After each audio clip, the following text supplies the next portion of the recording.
Guys আজকে আমি আপনাদেরকে দেখাবো কিভাবে সঠিক নিয়মে একটা টিকটক অ্যাকাউন্ট খুলবেন। তো টিকটক অ্যাকাউন্ট খোলার জন্য প্রথমে টিকটক অ্যাপটা প্লে স্টোর বা অ্যাপ স্টোর থেকে ডাউনলোড করে নেবেন।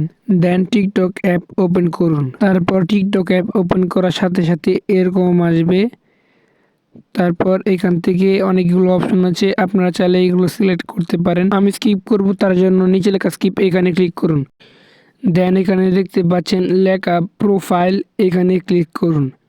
তারপর এখানে ক্লিক করার সাথে সাথে এরকম আসবে।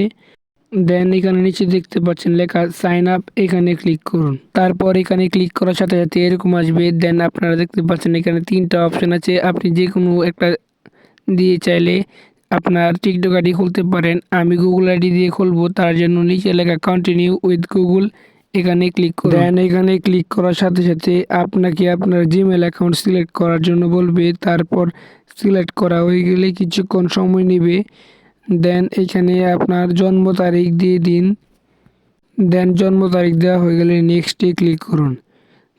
তারপরে কিছুক্ষণ সময় নেবে। দেন এখানে আপনার নাম দিবার জন্য বলতেছে, তো আমি আমার নাম চেঞ্জ করব না, তার জন্য নাম আর চেঞ্জ করলাম না। দেন কন্টিনিউ ক্লিক করুন। তারপর এখান থেকে আবার প্রোফাইল, এখানে ক্লিক করুন। দেন প্রোফাইলে ক্লিক করার সাথে সাথে এরকম আসবে। দেন উপরে দেখতে পাচ্ছেন লেখা এডিট প্রোফাইল, এখানে ক্লিক করুন। দেন এডিট প্রোফাইলে ক্লিক করার সাথে সাথে দেখতে পাচ্ছেন এখানে অনেকগুলো অপশন আসছে। তো আপনি এখান থেকে চাইলে আপনি আপনার নাম চেঞ্জ করতে পারেন। অ্যান্ড উপরে এখানে ক্লিক করে আপনি আপনার প্রোফাইল ফটো চেঞ্জ করতে পারেন। তো আজকের ভিডিও এই পর্যন্তই ছিল। ভিডিওটি ভালো লাগলে অবশ্যই লাইক করবেন।